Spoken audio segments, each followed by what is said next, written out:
live. Welcome to the CrackBerry.com podcast for Friday, August the 25th, 2017. Adam, I thought you were going to do a Darth Vader voice. I'm only like half good. I can say like Tyler, I am your father. And it's not even very good. So. That's not very good. Okay. Well, it was a nice try. Hey, everybody. Thanks, Adam, for the introduction. This is Kevin Mitchell here, founder of CrackBerry.com, a.k.a. CrackBerry Kevin, joined by Blaze, our illustrious site's illustrious editor-in-chief. How are you doing, Blaze? Doing pretty good, except obviously my camera isn't working, which really frustrated me today, so I'm dealing with that. That's true. Well, for anybody watching on video, I'll just leave it frame locked on Adam. I feel like he looks the best of the three of us today. Then I can't fool around like I normally do and make weird faces when I'm not talking. Right. Okay. Well, we'll figure it out. Adam, how's your summer been going? So far, so good. My kids are going back to school in like a week. I know a lot of the ones like out west and stuff started school already. And it's the one drawback. Everybody's like, oh, it's so amazing. You get to work from home, this and that. But it's great most of the year. But over the summer when you have kids, then it's like terrible. So I'm excited. Okay, so before we get into, lots of BlackBerry talk, tell me, as a starting to get older person without kids, is them going back to school like a sad thing or a happy thing? No, it's a good thing. I mean, my daughter's starting kindergarten, so this year's good. I mean, I have two that are in daycare right now, and then my oldest is in high school. So he's going back, so I get him out of the house so he won't play PlayStation for 10 hours a day. My daughter's leaving daycare. Fantastic parenting advice. Yeah, oh, it's good. My daughter's going to kindergarten, so she's super excited for that. And the other benefit of that is that my daycare bill gets cut in half, which in New Jersey, it's like almost as much as my mortgage. Yeah. So that's a huge bonus. And then my littlest guy will still be in daycare, so. So I'm glad I don't have those daycare worries. I never had those. Yeah. Those are like 10 years gone now. I don't have those. Yeah, so it'll be interesting. But I'll have three kids in three different schools, so it'll be interesting. I feel like my blood pressure and stress levels go up just listening to you talk about that. Yeah, I can't even imagine. You can borrow my kids whenever you want. Yeah, I'll do that. They're cool. I like your kids.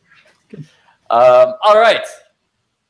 Friday, August 25th. We're at an interesting time. This is like I think our last podcast, I was at a cottage with limited bandwidth prior to going to China.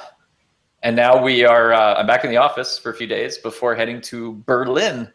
So we've got a lot to talk about today, because I think a lot's actually happened in the last couple of weeks, which is mainly good news, I think, all around, except for people who want to get a key one and they're still finding like, I can't get it where I want to buy it, which is bad. But I feel like, it must be back to school time, back to work time, and like low inventory levels will be solved soon. I feel it. I just feel it in my bones. Like it's going to start raining key ones soon. Summer's over.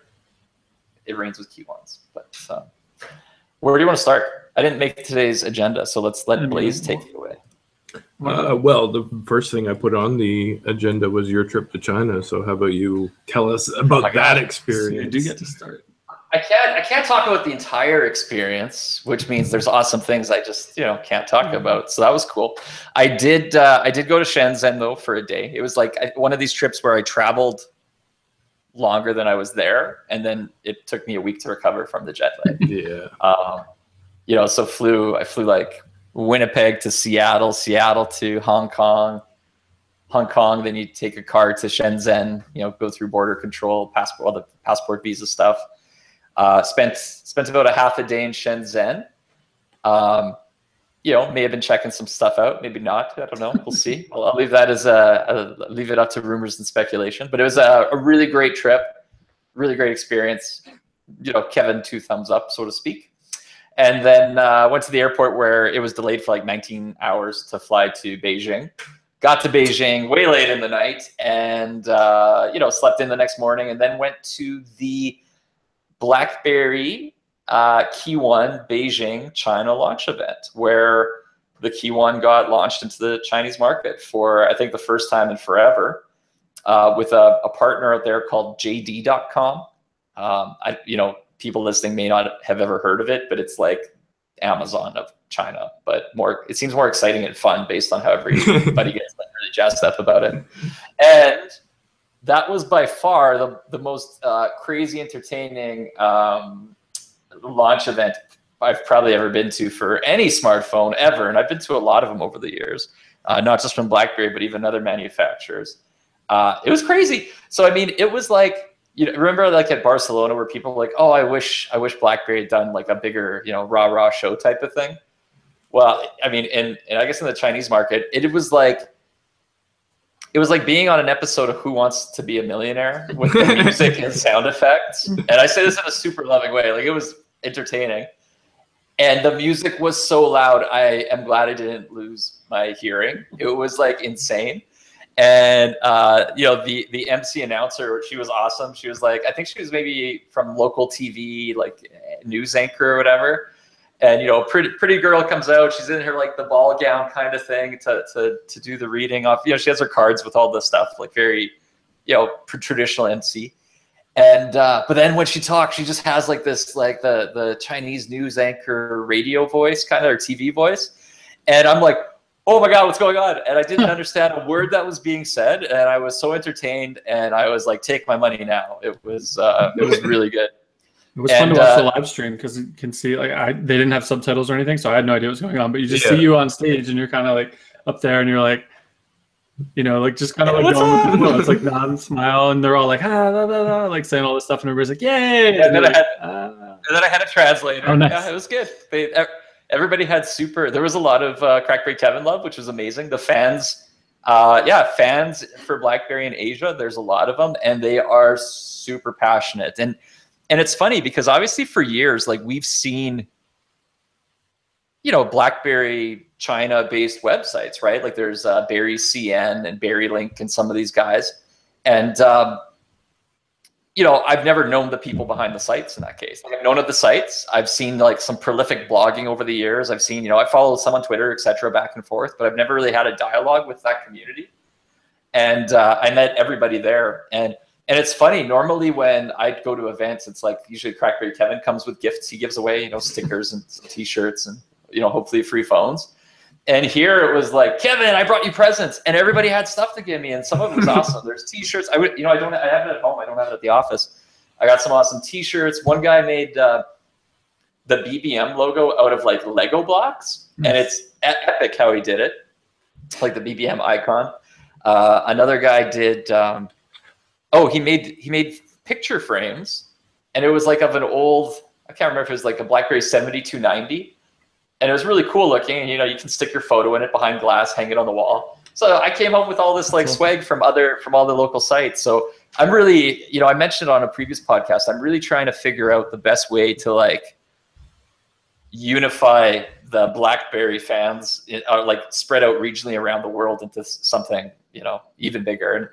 And it's funny because I think if we go years back to like the heydays of BlackBerry and CrackBerry, we had all these great fan sites around, and there was more, you know, there's more active English speaking ones, there was, you know, regional ones, etc. But as much as we were all like in the same thing, loving it, we're also like competitors against each other in sort of a media model world, right? Where it's like, well, I want more page views than you. I want you coming to my site and my forum, da da da da da.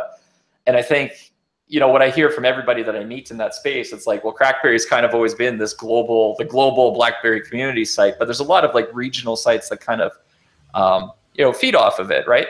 So I want to try to just, you know, bring us all together somehow, you know, into this last few months of the year. And having met more and more people now as I've traveled around, I'm like, we're going to make this happen. So instead of, you know, going to the CrackBerry homepage and just seeing Blaze's stuff, which, good job, Blaze. Way more content from you this week. I feel like the holidays are over.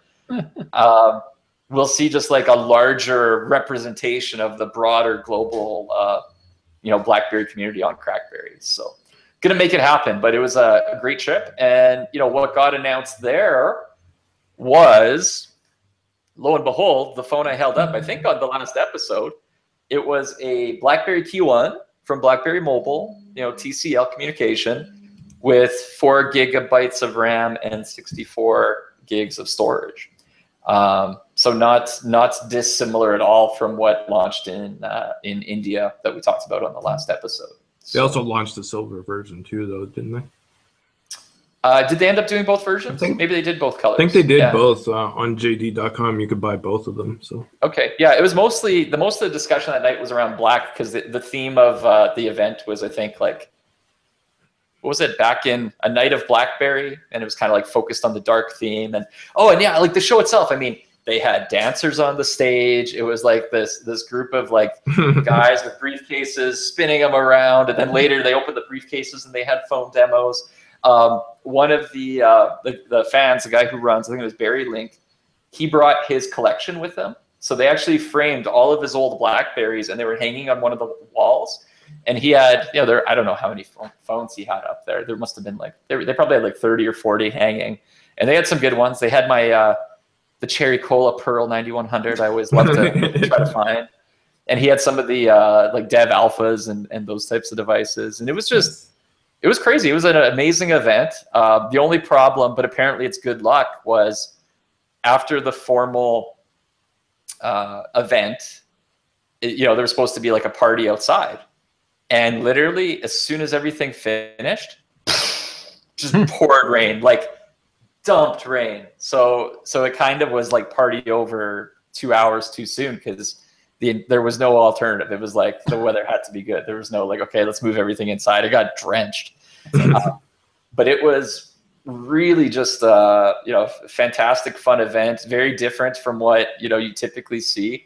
Yeah. But I think it's an expectation, when you're launching something there, that's how you go, right? And it was well received. I had fun. Yeah, they invited me up on stage for a little interview session, and it was kind of the they had up Alain Lejeune, who's the president of BlackBerry Mobile, me, and then sort of 5 BlackBerry fans, and some of the guys who ran the sites and just like super fans in the area, and they basically asked interview questions to Alain and me. So they had some good questions. It was like, why did you start CrackBerry? And, how do you make something like this successful? And I'm like, well, you don't sleep for 5 years, and you get a guy named Adam and Blaze that you can yell at a lot, and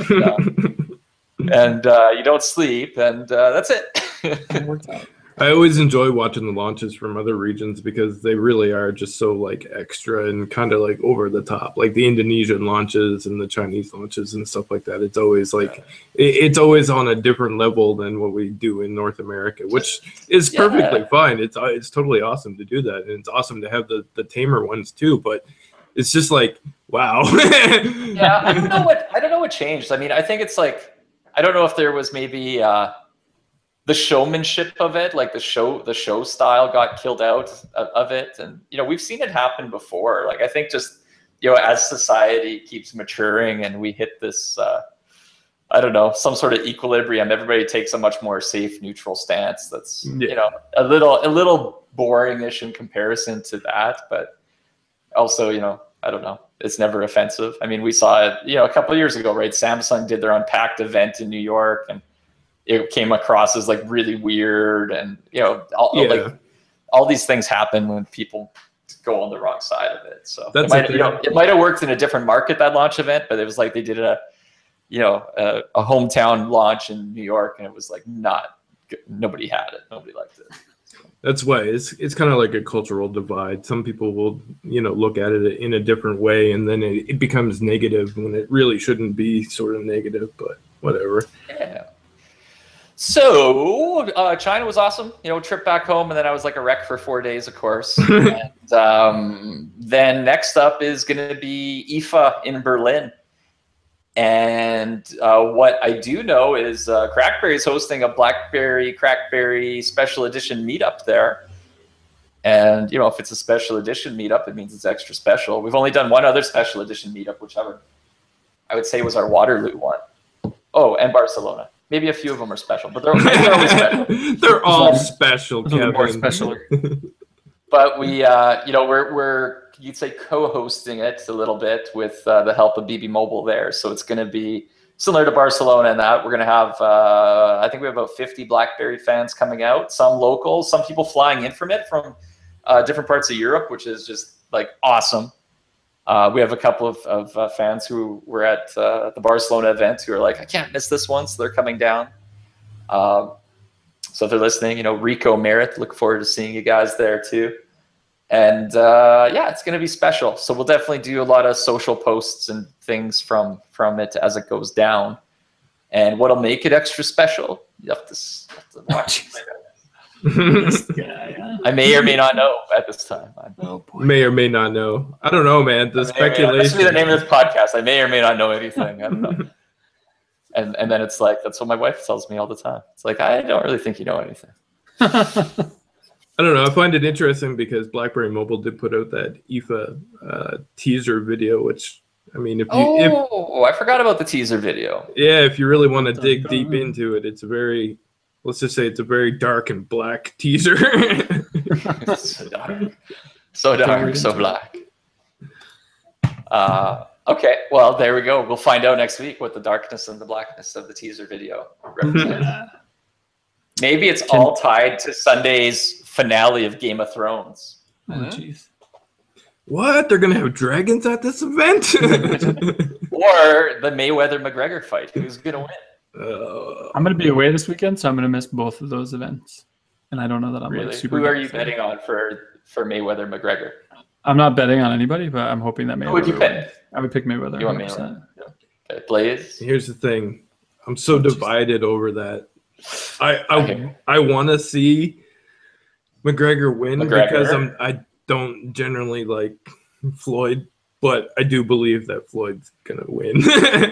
I'm the same. I keep saying if I'm like picking with my head, it's Mayweather. If I pick with my heart, it's McGregor. Yeah, I think a lot of people are in that boat because not many people like Floyd Mayweather for a lot of reasons. But I think that Conor McGregor. I don't really follow it all that much, but I think Conor McGregor is like way full of himself, and it's like stepping into an arena. He always delivers on his promises. And he's got nothing to lose. Did you see the suit he bought for his kid? He bought a little 3-piece suit for his baby. I think it was on Instagram or something. But his kid's maybe like 6 or 8 months old, and he's got this crazy like 3-piece suit with a vest. Like it's so big, but it was the cutest thing. It's so hard though because I mean both of those personalities are very very large. So I mean it's not even really fair to say I dislike this guy because I mean realistically they're both just putting on a show to sell tickets and pay-per-views. So it doesn't, it's hard to say. They're getting $100 off of me or whatever it's going to cost tomorrow. I've got a couple buddies coming over. We're going to cook some steaks on the grill. And, yeah. That's the way to do it.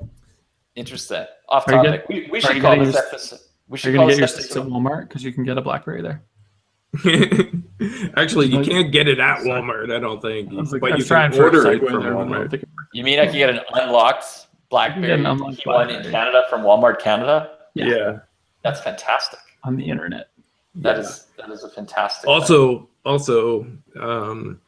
are a few other retailers which have basically gone ahead and put their stuff live too. So it kind of all depends on how you want to go about it. Some of the retailers have them for like $6.29 or something like that.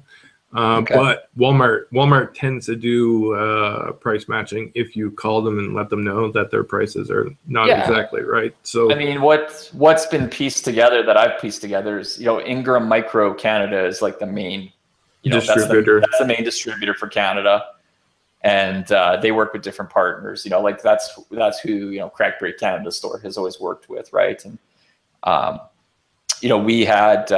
we took some pre-orders on it kind of early on because I think we were sort of like given the go ahead from Ingram before it was maybe like finalized that it's like, oh no, it shouldn't. So I think some of those are going out, but we've also been doing some changes. I'm sure if there's Canadian listeners who go to the CrackBerry Canada store listening or watching, they've seen it already.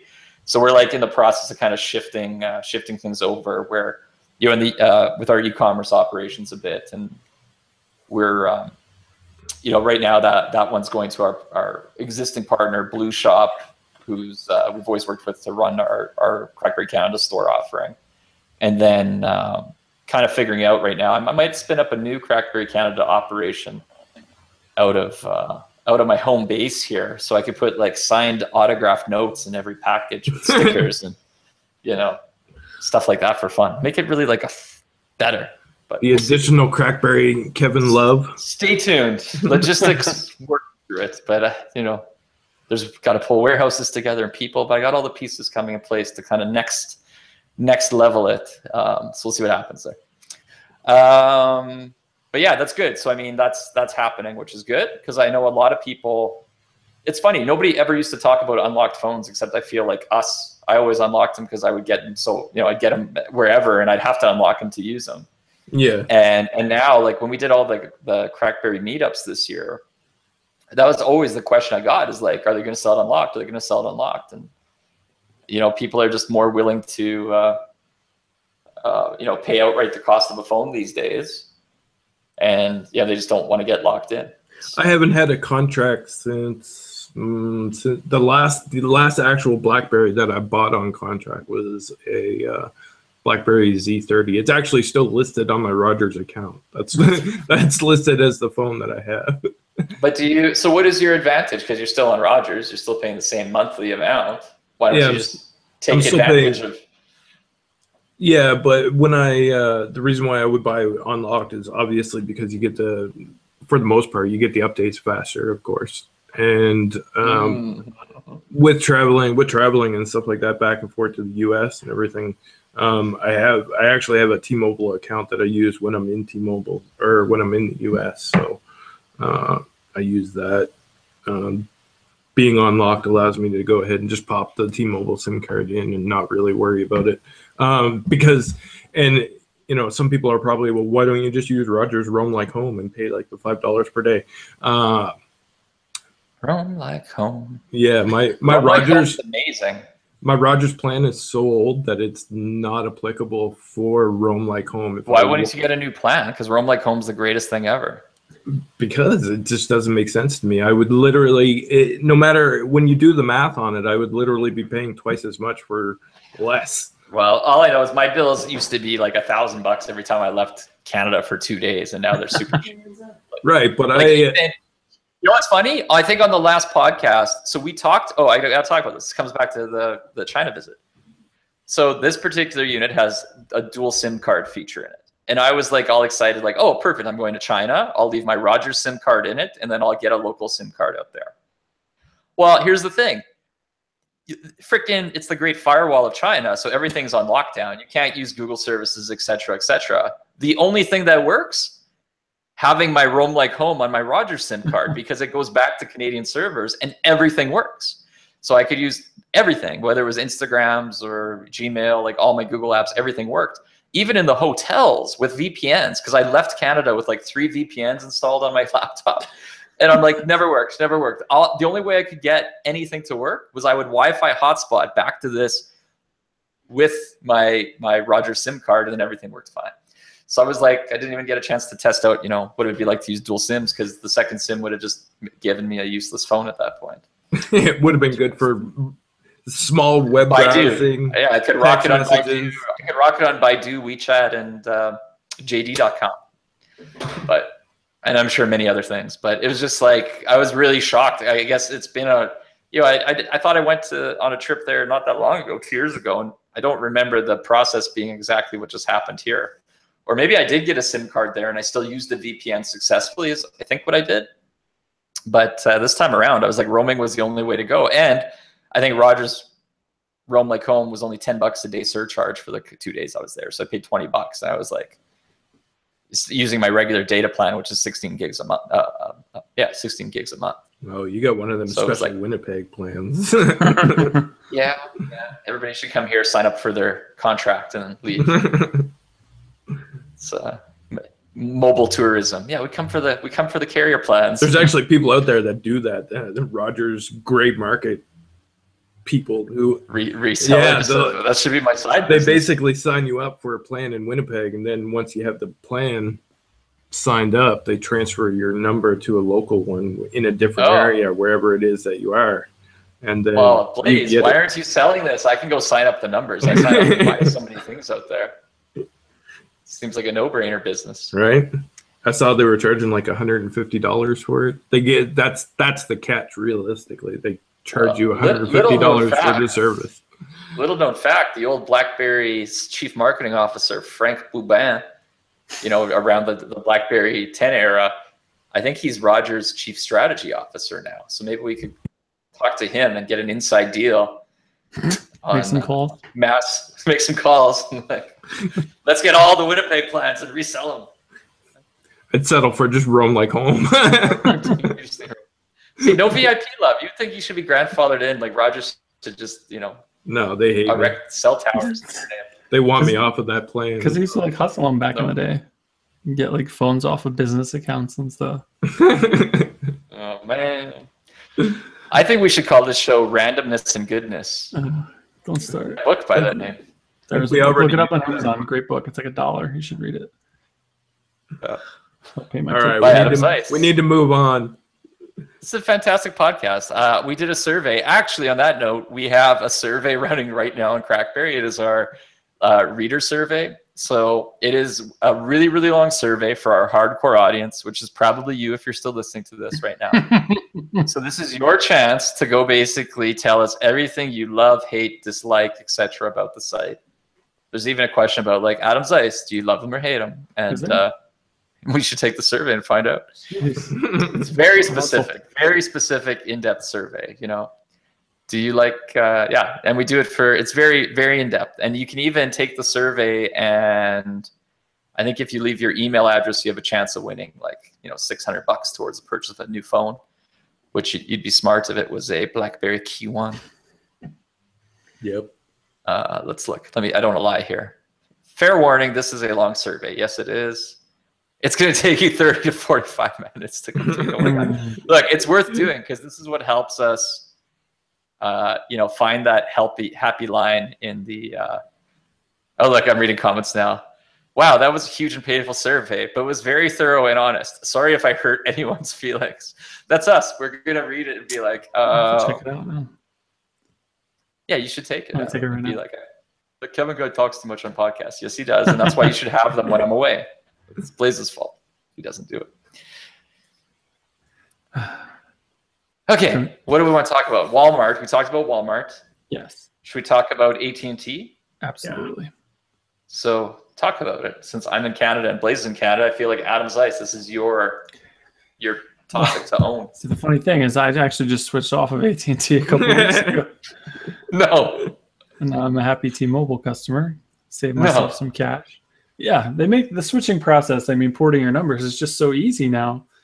I like legit was on the phone for like 10 minutes and they're like, oh, we'll send you SIM cards overnight. And all you gotta do is like put them in. You call them and you're like, I want to switch this, this, and this. They're like, okay. And then like 2 seconds later, you get a text message. It like canceled my AT&T account. I didn't even have to call AT&T. Saved myself like $80 a month. So it was a good time. But T-Mobile. Wow. Anyway, yeah. Okay, so let's talk about AT&T. And let's talk about AT&T and their amazing stuff. So they finally announced the BlackBerry Key 1 is coming because up until then in the States, Sprint was the only carrier that had it. But they're getting the exclusive Space Black model in September 1st. Yeah. So in like another weekish or so, they'll have it available, which is awesome. So I know there's a ton of AT&T customers still. I think a lot of BlackBerry users are AT&T customers. So they'll be able to get a hold of that because we know it's not been easy to get a device elsewhere. So I'm going to read that. Has anything else? Did they say anything else? Just the color change from the regular silver edition Key 1? Yeah, that's probably the most important part. It doesn't have the additional storage. It's not a dual SIM device. It's just literally a change in the color to Space Black. Well, I wouldn't expect dual SIM to hit North America, right? No, it's not really a thing here. It does have the AT&T logo on the back too, on the bottom. That's got the little AT&T Globe branding, which isn't terrible, but it's. Yeah, at least like put it on the back and not on the front. Yeah, and they're not doing the silver one at all. So then they didn't show the silver. That's interesting. It's funny how this is reminding me. It's like everything that's new is old again, or everything that's old is new again. This is way more like the early days of BlackBerry when we used to see carrier to carrier like differences. It's like, well, if you buy this phone from this carrier, it's in one color, and you buy it from this carrier, it's another color, and this carrier might have it with the GPS, and this one has it with Wi-Fi. And there was a lot of years when that was the BlackBerry game. It was like, well, if you wanted this phone in this color with these specs, you had to go to that carrier. But I guess it's clever, right? Because carriers help get you store presence, shelf presence, marketing, and BlackBerry needs that in North America to remind everybody that, hey, BlackBerry's back. Because I think part of the challenge the last couple of years with selling it online is you completely lose the presence in front of normal people's eyeballs. We're walking into stores and that kind of thing. So that's awesome. And good to see it was more than Sprint, right? Because they kind of announced, it would come to Sprint and more, but we didn't really know who the and more was. It's cool too that it's And, like it's not like we're waiting another like 2 or 3 months, you know, because as we all know, when BlackBerry makes announcements or carriers make announcements for Blackberries, it's like this is coming, but it's not coming out till like November 30th or something. So it's only, you know, like a week or so away. So it's not a terribly long wait. Yeah, it's always painful when you get the old hurry up and wait. Yeah, exactly. It's like hey, we're announcing this, but you can't have it for 6 months. I'm like, oh, okay. I feel ya. Oh, that's cool.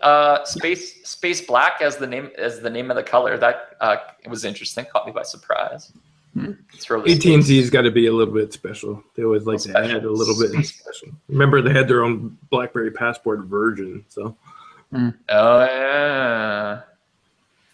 What else can we talk about? We got to have more things. We can talk about how Android Oreo is going to come to the Key One eventually. Yeah, so I saw the Android Oreo stuff, and I posted on my Instagram, and we got up a post saying, you know, Key One will get updated to Oreo, which then of course just all the questions of will my Priv get updated to Nougat came out, and then how about the DTEC and that getting to Marshmallow or Nougat, blah blah blah blah blah blah blah, and now Oreo's out. So I blame Google for anything related. It's true because right? I mean, like 50% of like the devices out there don't even have Nougat, so some silly number like that. But it's a weird thing. The whole I guess Android is a platform, right, that a lot of people tap into. So you get a lot of just fragmentation. Yeah, a lot of it.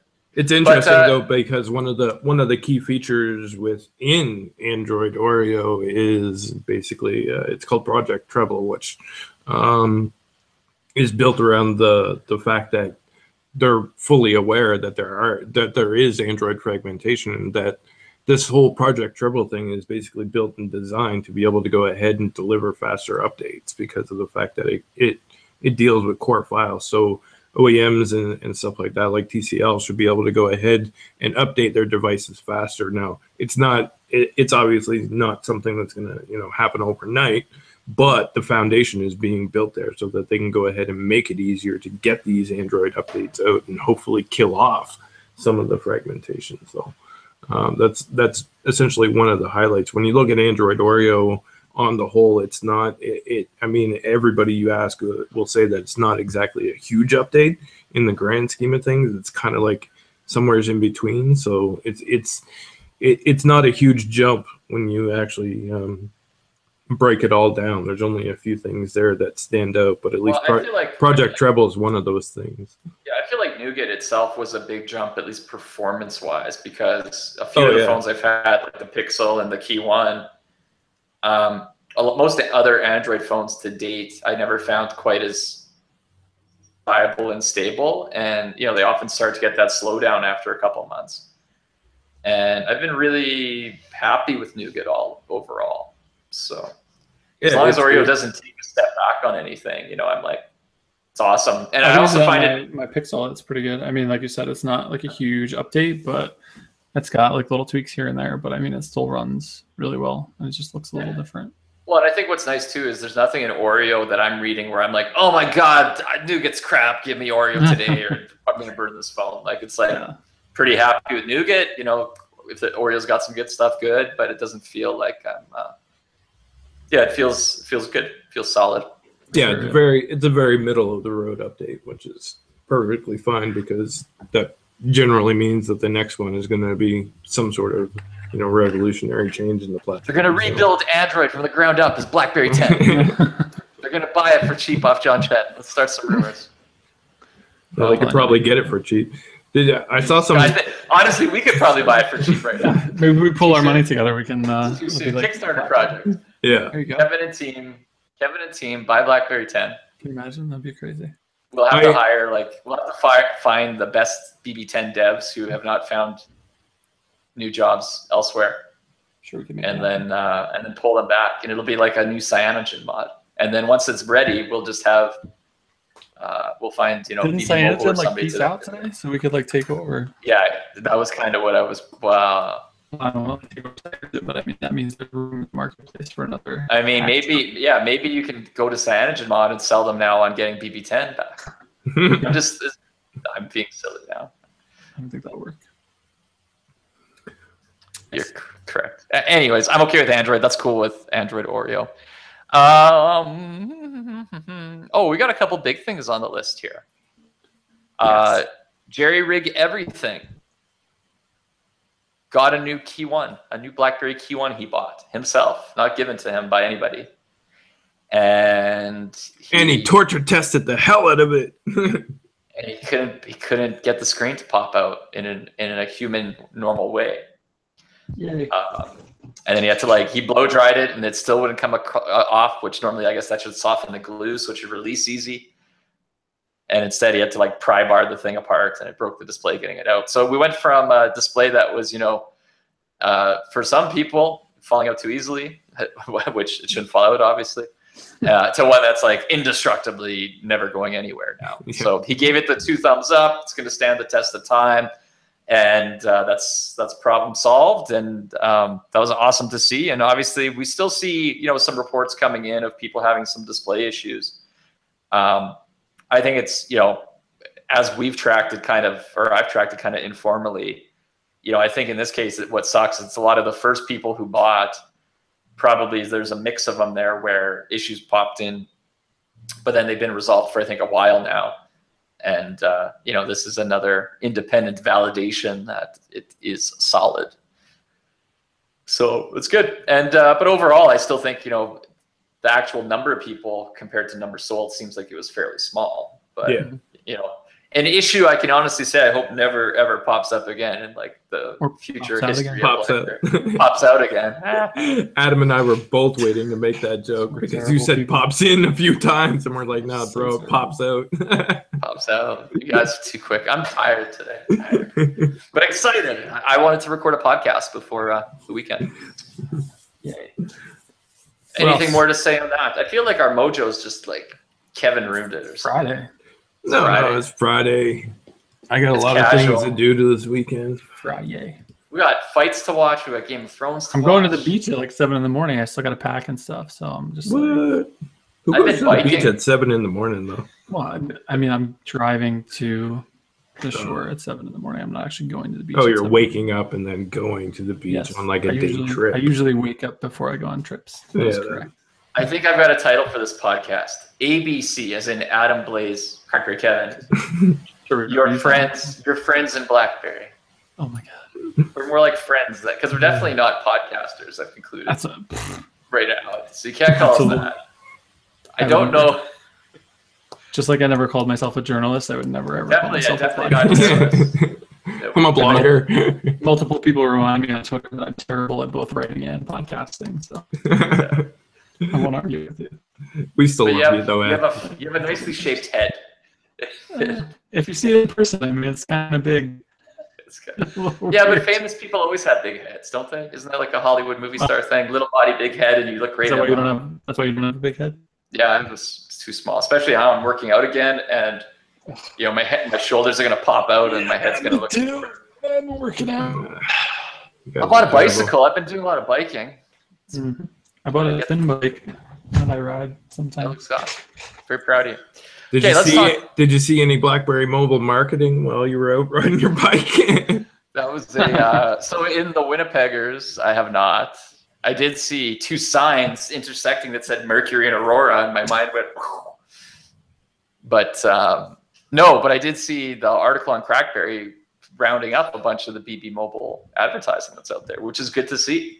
Yeah, they've been pushing a lot of billboard ads and stuff like that, and a few takeovers for New York subway or something. Yeah, the transit system in New York, and I think they did a little bit in Toronto as well, and they've been doing ESPN advertising for in collaboration with Sprint. So all that stuff is getting out there. It's actually kind of funny because I mean when we were in New York City at the football game / soccer game for all the American folks. Yeah, I just like to keep it all inclusive, make sure I point that stuff out.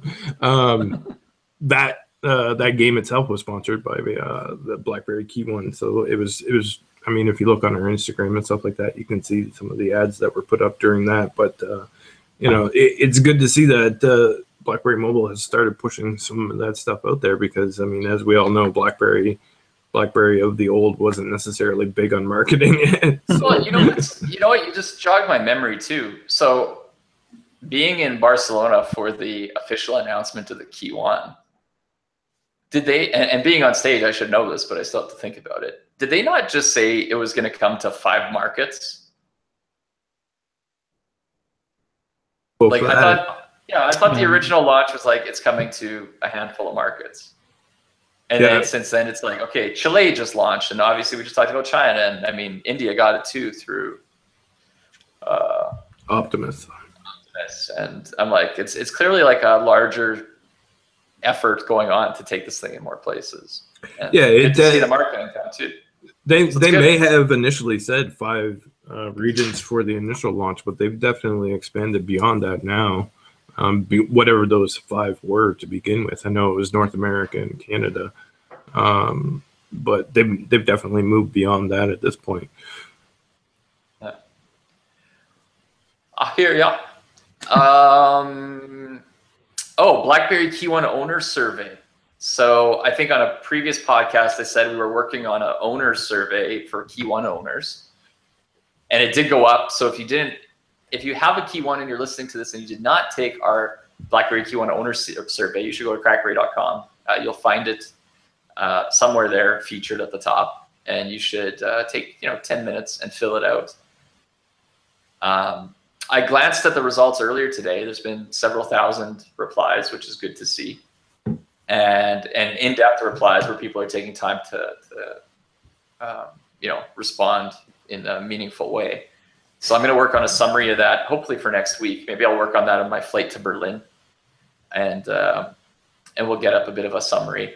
But we're also going to share the feedback, because there's a lot of like open question, open feedback, etc. with BB Mobile. So this isn't those things where blah blah blah blah blah. Don't give my info away. It's like no, we said up front we're going to do this, and we're going to like give the community's feedback to BlackBerry Mobile so they can take it into account for everything into the future. So that's really cool. So it's a survey week. You can give feedback on the latest BlackBerry phone. You can give feedback on CrackBerry and Mobile Nations and everything we're doing right or wrong.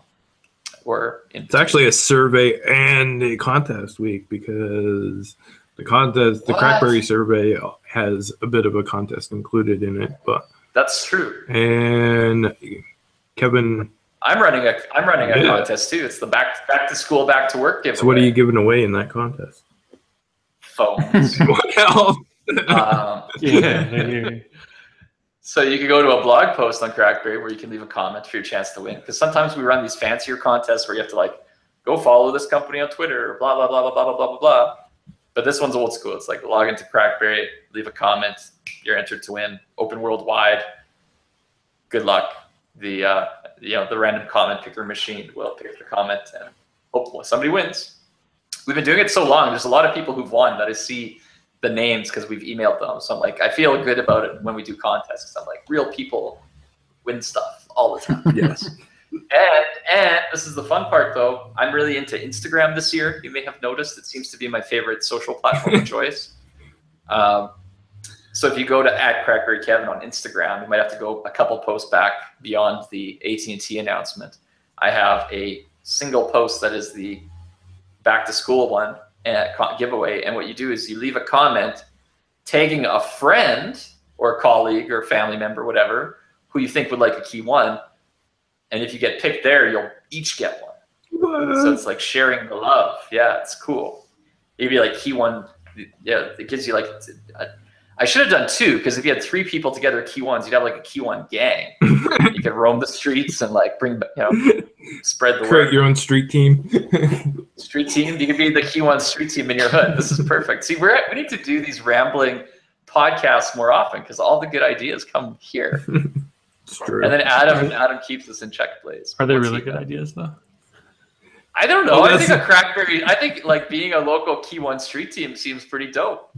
Awesome. The problem is that we always have these great ideas, but we never enact on them after the fact, because we always forget about them. It's like, yeah, the podcast was great. We got that done. And then we're like, did we talk about that on the last podcast?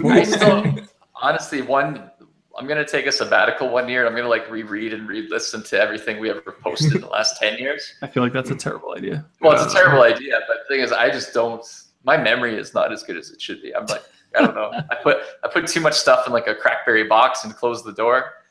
And then this year, I've just been like opening it. I get these floods of memories just flying back to me at random. Pandora's box of CrackBerryness. That could either be very depressing or it could be very uplifting. So. No, it's pretty fun. It's just like I feel depressed that I don't remember the stuff on demand faster. It has to come back. Is that your CrackBerry fan club card? No, this is a Key 1 battery. I didn't realize it was removable. No, well, we don't recommend you remove the batteries just as a safety warning. Hold on. Yeah, as a safety warning. I just wanted to see if it would blow up, but it didn't.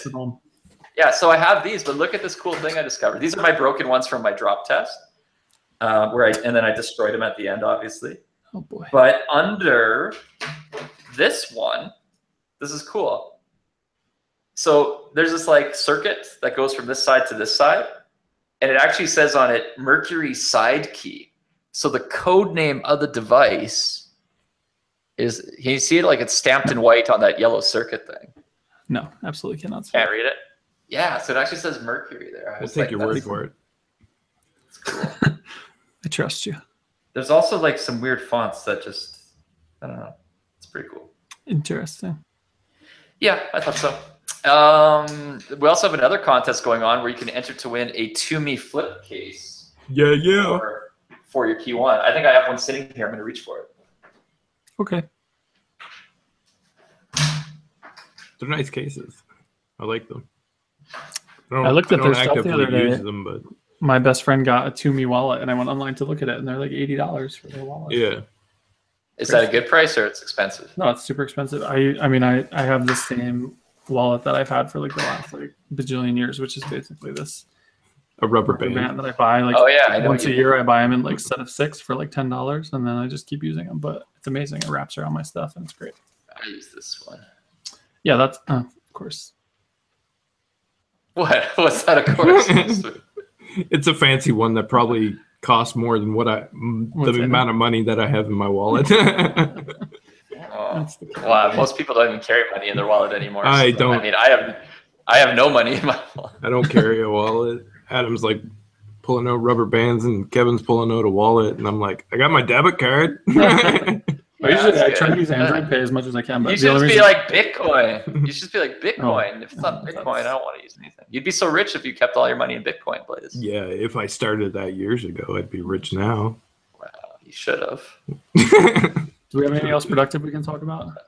I'm actually just scrolling through the homepage right now of CrackBerry to see if there's anything we missed, and then I'm gonna check my Instagram. I like all the Oreo photos because they have pictures of Oreo cookies. There's a few things that I left off of the script, mainly because it was just little tidbits of information. Right now, BlackBerry is rolling out a ton of updates to all of their Android applications. So the BlackBerry Hub, Contacts app, everything has been updated at this point. So if you haven't gotten those downloaded, make sure that you hit up Google Play Store and get them downloaded. Yeah. We didn't talk about this yet. Do we have to? Yeah, so everybody who listens knows I'm a big fan of these phone rings you stick on the back of your phone, which make it better for several reasons. Like it can defy gravity and you can type while lying in bed, and it doesn't fall when you're walking. You can hang it on your car dashboard and use it as a kickstand and everything, spin it. So I always have to resell this concept to every person I meet in North America. And I go to China, and man, they're just much more practical, utility focused as a culture. Because I saw these phone rings everywhere. And then at the Beijing event, this BlackBerry Spark phone ring was in our swag pack we got to take home. And I'm like, it's fantastic. Yeah, look at that. It's just like I don't know what the other one is. We posted on AC the other day, the Pop something. Yeah, I don't like the Pop ones. I don't know what it's called. It goes on the back of the phone. But I just feel like, selfie stick, phone ring, these are all really practical things that, give it a year, 6 months, and you're going to see way more people here using the phone ring. But there, it was like everybody got it. They knew what was down. My kid uses the pop sockets. That's it, pop sockets. He doesn't like the phone rings, but he likes the pop sockets mainly because they come with cool graphics on them and stuff like that. I don't get it. I just like to. I'm pretty sure. Hey, I don't know if this matters, but I'm pretty sure. Oh no, I was gonna say I don't think I hit record on my podcast. Wait, is it supposed to be counting time? Yeah. Yeah, I didn't hit record on my podcast side. Is this still gonna work?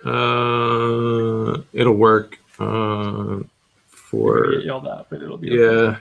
You basically just got me yelled at. So Way to go. Yeah. Why didn't you tell me to hit record? Yeah, I totally screwed you up. totally said that you did. I screwed up. Let's start over. We could. Let's leave it. We could call it redo.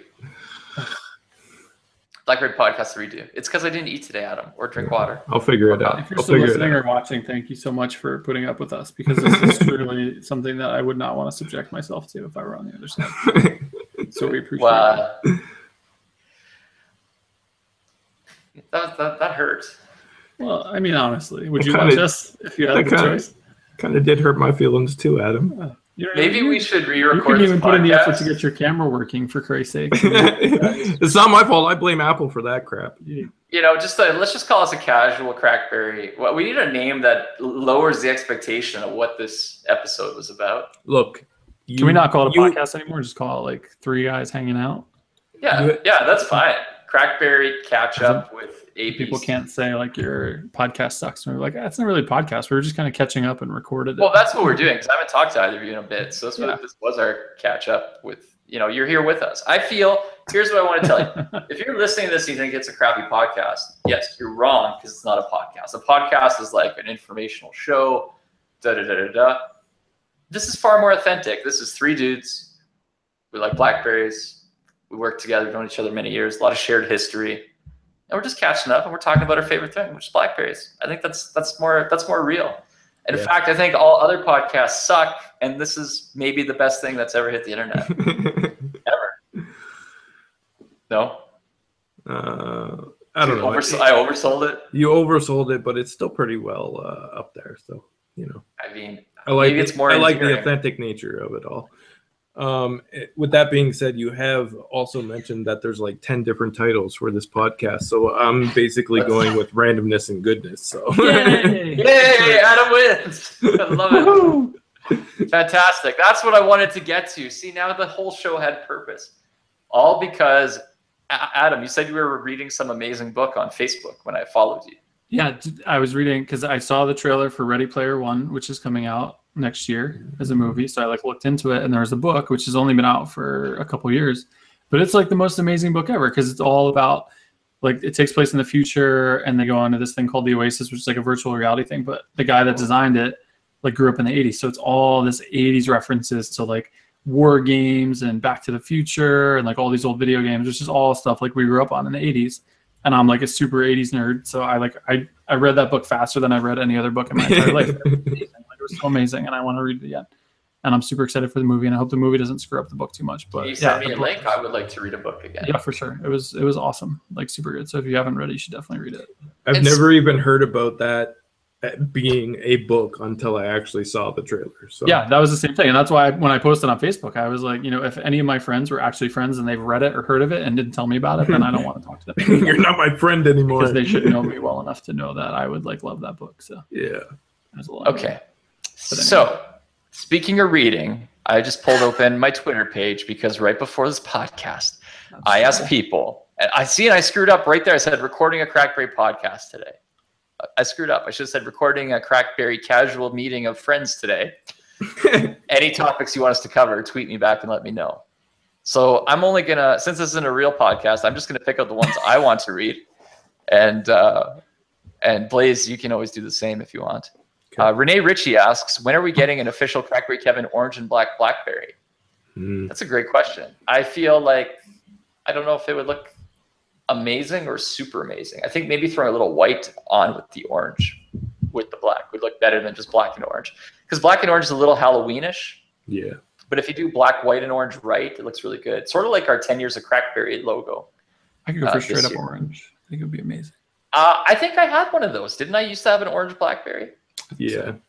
Can you start? I think you had one by Colorware. Can we Google image some photos here while we're looking? Because I see this as memories that my brain. I'm having this distinct vision. But which phone was it? 9700, or it must have been with a plastic back. I feel like it was a 9700 series. Maybe not Series. necessarily the 9700, but one in the series.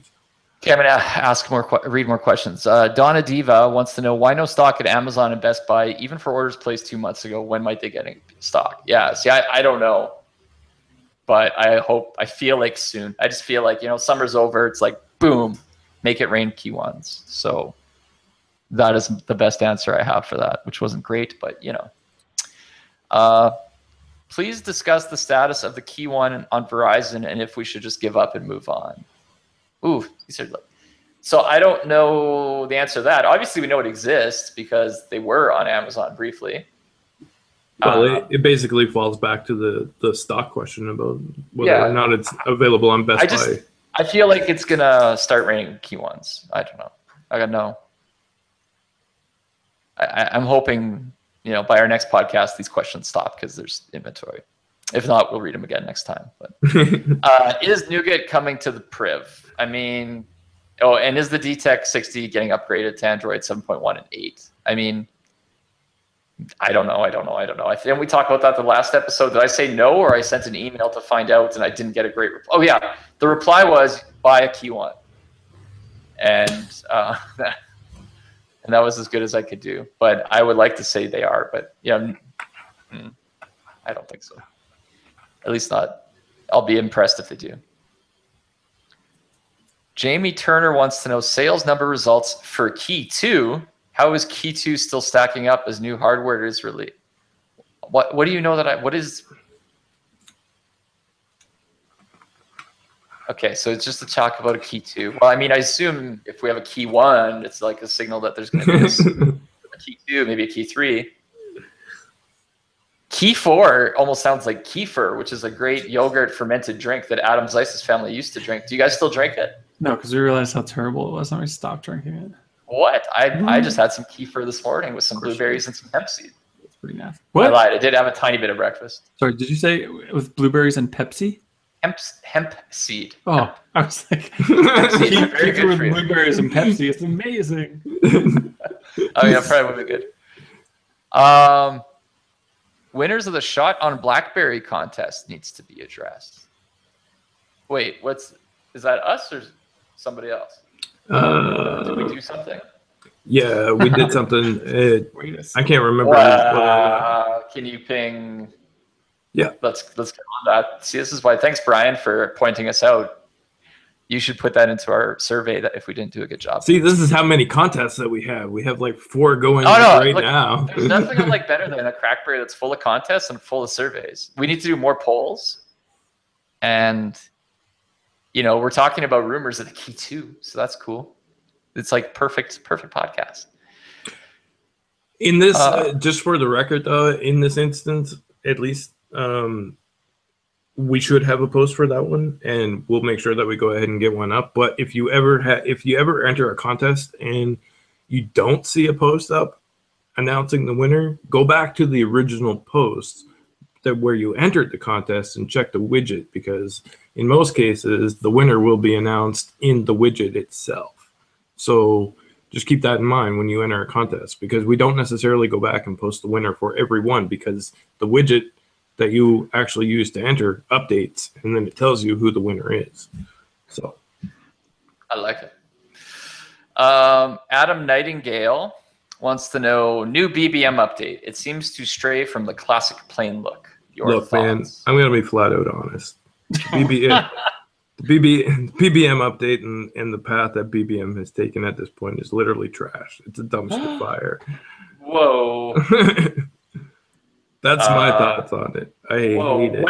So what are all the changes? I don't like the N icon I keep seeing. The N icon is like a notification, obviously, for N. So they changed that, but that's part of the Android system itself.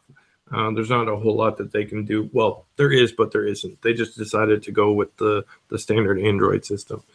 They changed the DNR reply look. They added some silly wallpaper that you can't change. They changed the formatting. It looks like it was stripped out of iOS and put onto a BlackBerry. And realistically, the whole thing isn't necessarily as consistent and useful as it once was. It's just totally a revamped system.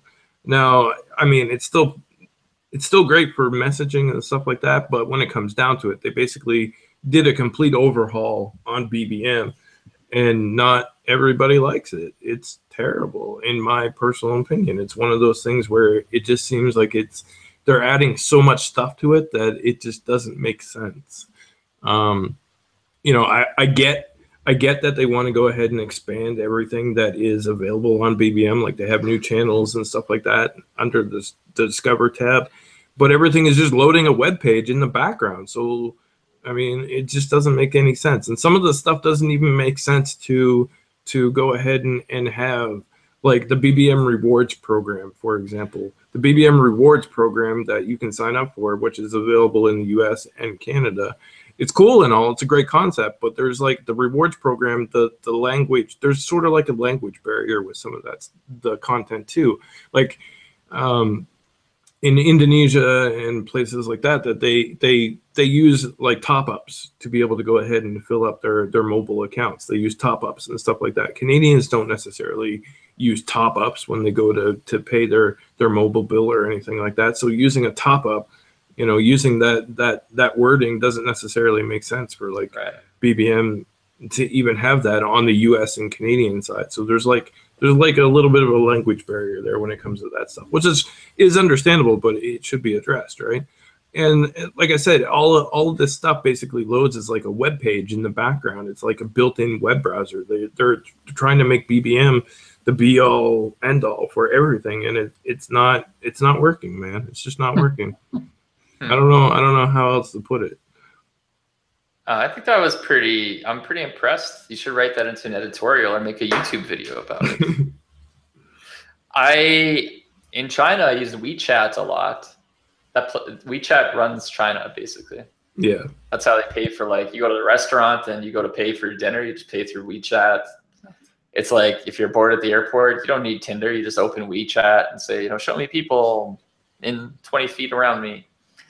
It's pretty cool. WeChat's like everything. Promos, social. It's like you know, your updates, your like Snapchattiness. It's basically like everybody uses it as like the one app to rule everything. Yeah. When Michelle and I were in the Dominican Republic, the only way that we could communicate with like restaurants and stuff like that when we wanted to order food was through WhatsApp. They would literally send us the menu through WhatsApp, and we would just reply back with the numbers that we wanted. That's pretty cool, actually. Yeah. I use WhatsApp. I like WhatsApp. I use them all.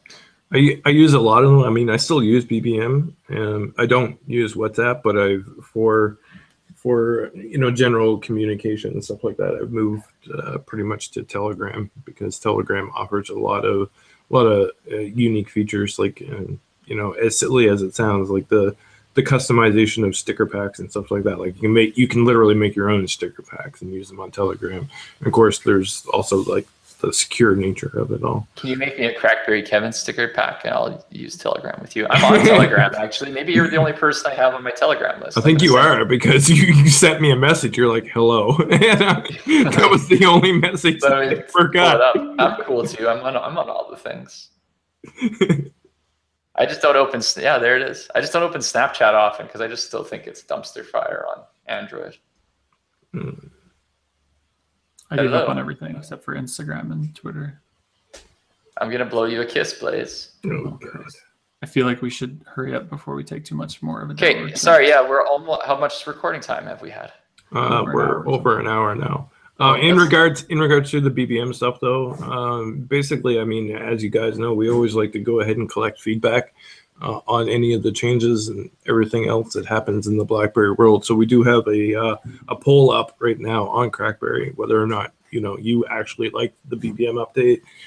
If you hate it, love it, don't use it, whatever, let us know. And if enough people hate it, then maybe we can get it changed back in some sort of way.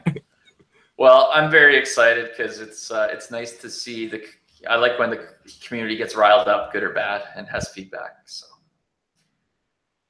sometimes you got to do a bad update to BBM to get everybody really passionate about BBM again. It's true. Like Blaze, damn, I haven't heard you go off on that in a while. It's good.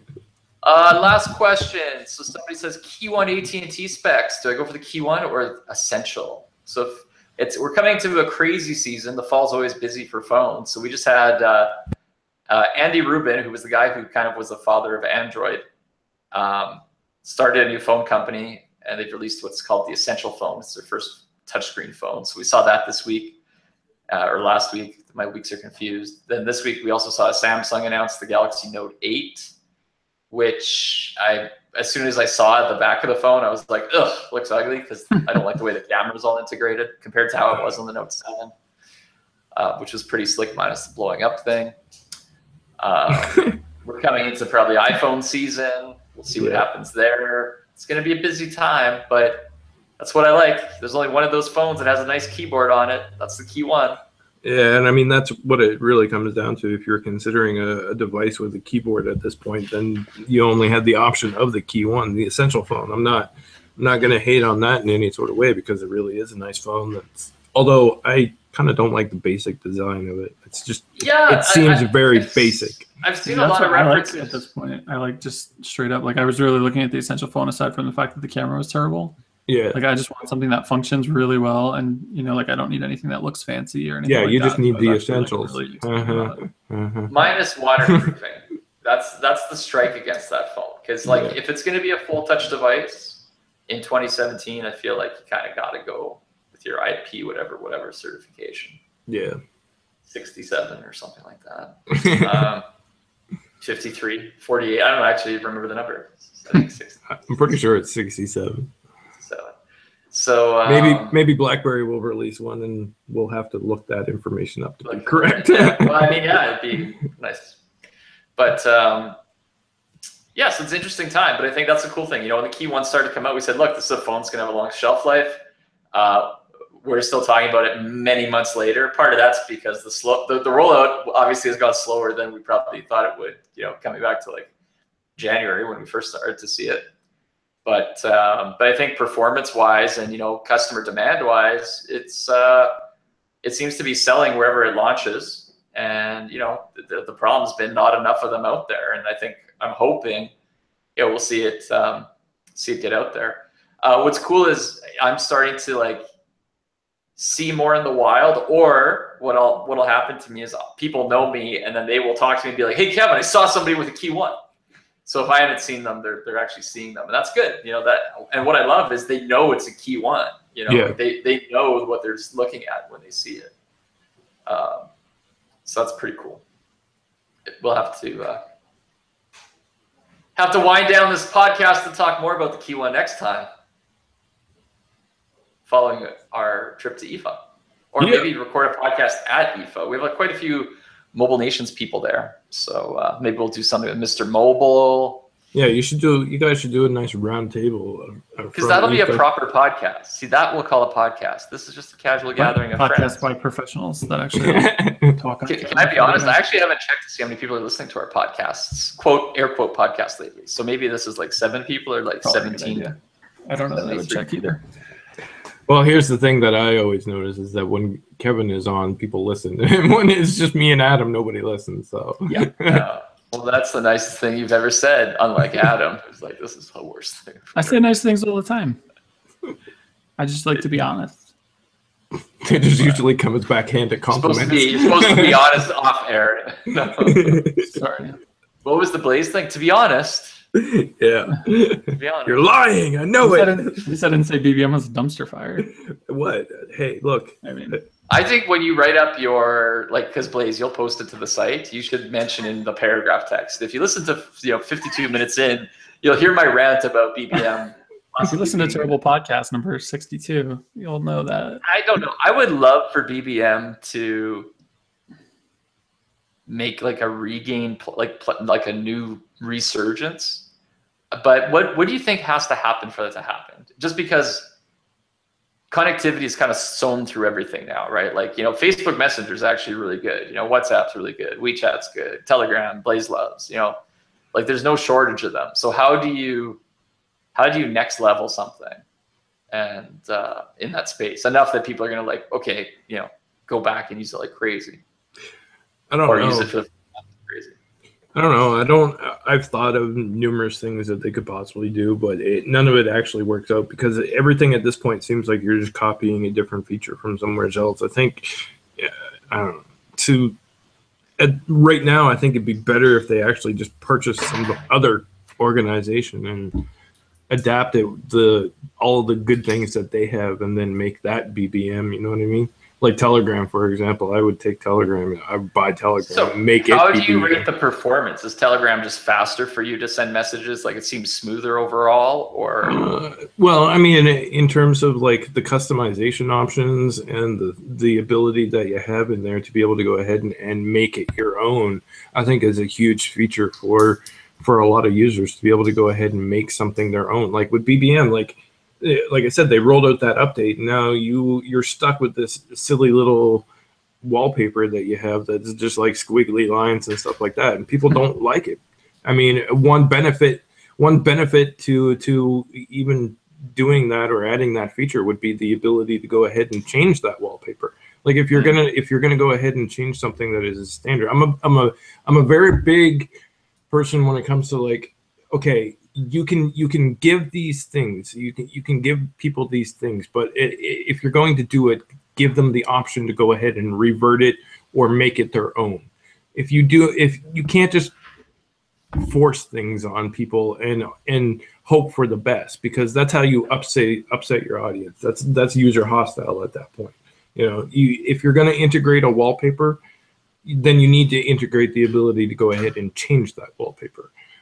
If you're gonna, add stickers and stuff like that, then you need to go ahead and have the ability to hide those stickers or create your own sticker packs. Or you can't just give somebody something and say, here, this is it, deal with it. You know what I mean? You got to have secondary options to the people who might be upset or not want that feature. So I'm very big on that. But when it comes to Telegram, like Telegram is like, they basically use all of the secure authentication that WhatsApp and Signal and all those folks are using, which is open source. People know that, and you have the customization options. Like you can build sticker packs. You have what's called bot integration. So like if I want a Jiffy bot in my channel, I can have a Jiffy bot in my channel. If I want to be able to type /weather and then hit enter and know what the weather is in my area, there's a bot that can do that for me. Got it.